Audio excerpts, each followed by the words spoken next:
નમસ્કાર મિત્રો, સ્વાગત છે બધા મિત્રોનું અમારી યુટ્યુબ ચેનલમાં। તો મિત્રો, તારીખ 7/6/2026ના સોના ચાંદીના ભાવ કેવા રહ્યા તે વિગતવાર જોઈએ માહિતી તે પહેલા અમારા ચેનલમાં જે પણ મિત્રો નવા હોય તે ચેનલને સબસ્ક્રાઇબ કરી લેજો અને ફેસબુકમાં જે પણ મિત્રો આપણી માહિતી જોઈ રહ્યા છે તે ફેસબુક પેજને પણ ફોલો કરી લેજો, જેથી સોના ચાંદીની અપડેટ તમને દરરોજ મળતી રહે।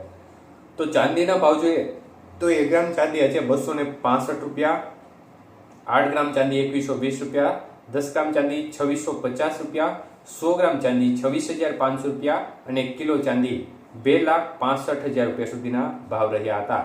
તો આજે ચાંદીની બજારમાં ફરી એકવાર જોરદાર કડાકો બોલ્યો હતો અને 10,000 રૂપિયાનો ઘટાડો થયો હતો। 22 કે સોનાના ભાવ જોઈએ તો 1 ગ્રામનો ભાવ આજે 14,005 રૂપિયા, 8 ગ્રામ સોનાનો ભાવ આજે 1,12,040 રૂપિયા, 10 ગ્રામ સોનું 1,40,050 રૂપિયા અને 100 ગ્રામ સોનાનો ભાવ 14,05,000 રૂપિયા સુધી રહ્યો હતો। તો આજના 22 કે સોનાના 100 ગ્રામના ભાવમાં 27,500 રૂપિયાનો મોટો ઘટાડો થયો હતો। 24 કે સોનાના ભાવ જોઈએ તો 1 ગ્રામનો ભાવ આજે 15,581, 8 ગ્રામ સોનાનો ભાવ આજે 1,24,648 રૂપિયા, 10 ગ્રામ સોનું 1,55,810 અને 100 ગ્રામ સોનું 15,58,100 રૂપિયા સુધી રહ્યું હતું। તો 24 કે સોનાના 100 ગ્રામના ભાવમાં 300 રૂપિયાનો વધારો થયો હતો। 18 કે સોનાના આજના ભાવ જોઈએ તો મિત્રો 1 ગ્રામ સોનાનો ભાવ આજે 11,689 રૂપિયા, 8 ગ્રામ સોનું 93,712, 10 ગ્રામ સોનું 1,16,890 અને 100 ગ્રામ સોનું 11,68,900 રૂપિયા સુધી રહ્યું હતું। તો આજે 18 કે સોનાના 100 ગ્રામના ભાવમાં 400 રૂપિયાનો વધારો જોવા મળ્યો હતો।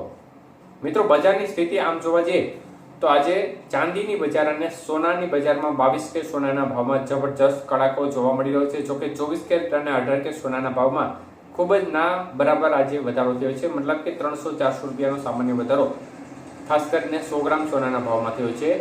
તો મિત્રો, બજારનું વલણ મોટા ભાગના દિવસોમાં ઘટાડા તરફી જોવા મળી રહ્યું છે। ચાંદીમાં પણ જે થોડી તેજીનો માહોલ થોડા સમય માટે બન્યો હતો તે પણ હવે સમી ગયો હોય તે પ્રકારની સ્થિતિ ફરી એકવાર બની છે અને હવે સતત ઉત્તરોત્તર 3 લાખને ફરી એકવાર પાર કરી ગયેલી ચાંદી છે તે હવે ફરી એકવાર 2,65,000 રૂપિયા નજીક આવી ગઈ છે। તો સતત ઘટાડા તરફી વલણ બની રહ્યું છે। અન્ય તરફ ખાસ કરીને અનેક એવા પગલાઓના કારણે ડોલર સામે રૂપિયામાં થોડી મજબૂતાઈ ચોક્કસપણે જોવા મળી રહી છે અને ડોલર સામે રૂપિયો છે તે ફરી એકવાર 95 રૂપિયાની અંદર આવી ગયો છે, મતલબ કે 94 થી 95 રૂપિયાની અંદર મુવમેન્ટ કરી રહ્યો છે અત્યારે। પરંતુ આગામી સમયમાં હજી ડોલર સામે રૂપિયો છે તેમાં ફરી એકવાર નબળાવ પડે તે પ્રકારના સંકેતો ચોક્કસપણે જોવા મળી રહ્યા છે અને સોનું અને ચાંદીની બજાર છે તેમાં હજી ઘટાડા તરફી વલણ આગામી સમયમાં પણ જોવા મળે તે પ્રકારની શક્યતાઓ અત્યારે દેખાઈ રહી છે।